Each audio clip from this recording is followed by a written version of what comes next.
जय भोलेनाथ, हर हर महादेव.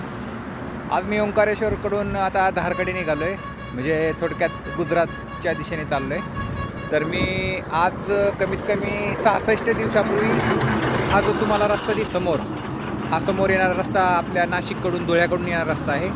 ह्या रस्त्यावरूनच गेलतो आणि इकडे जो दिसतो हा इंदोरकडे जाणारा रस्ता आहे. तर आता मी इथून मधून साईड बाय होणार आहे, म्हणजे धारकडे जाणार आहे पश्चिम दिशेला.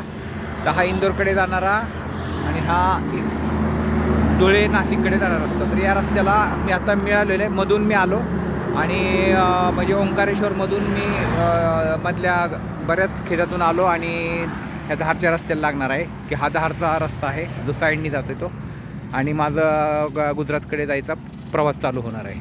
तर असा मी पूर्ण ह्या रस्त्यावरून पूर्ण फेरी घालून आलो, जो उत्तर भारताला पूर्ण फेरी घालून परत त्या रस्त्यावर आलो. तर असा हा प्रवास माझा एकदम बढिया लाग रहा आहे.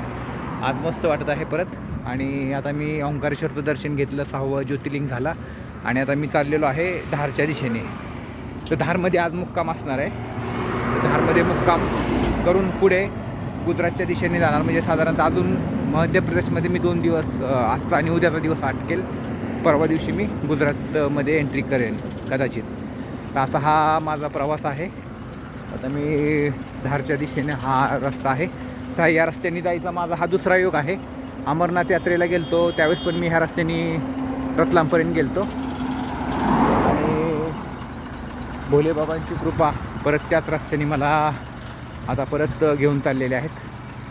तर आता दुपारचे साधारणतः 11:30 वाजलेले आहेत. तर एक अर्ध्या तासात जेवायला थांबणार आणि पुढचा प्रवास परत चालू.